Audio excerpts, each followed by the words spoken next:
Последняя неделя летних каникул, а значит, совсем скоро начнется школьная пора. Ежегодно к 1 сентября в регионе стоит задача обеспечить максимальную защищенность учащихся на дорогах. Ремонтные работы по нацпроекту «Безопасные и качественные дороги» в текущем году коснулись многих улиц Назрани, в том числе улицу Гаербек-Хаджи. Она ведет к школе-садику номер 10.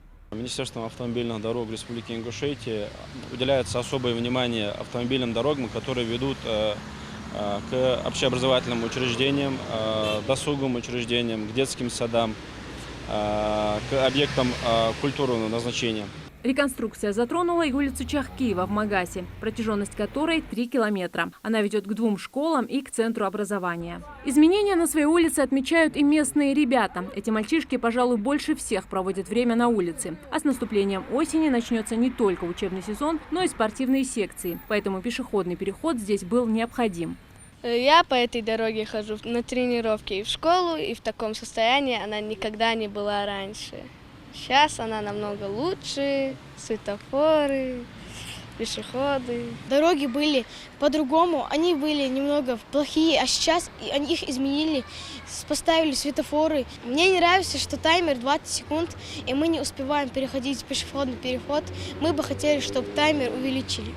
За 5 лет участия в национальном проекте «Безопасные и качественные дороги» в республике приведены в порядок более 200 километров автодорог. К примеру, в 2023-м отремонтировано 10 улиц протяженностью 28 километров. А в текущем обновили 12 участков автомобильных дорог. И все работы были завершены досрочно. Мы обновили дорожное полотно, также обновили дорожную разметку, устройство тротуаров сделали,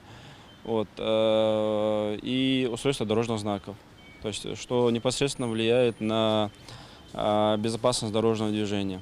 Тренировка урса халатик в футболе, да.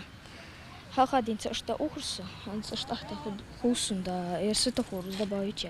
Уж некуда дехлян, все уж цик аума кается. Главная цель нацпроекта – снизить смертность на дорогах. Но здесь необходим комплексный подход. Родители должны познакомить детей с правилами дорожного движения задолго до того, как они самостоятельно будут переходить дорогу. Зарима Ивлоева, Мухаммад Яндиев, Магаз 24.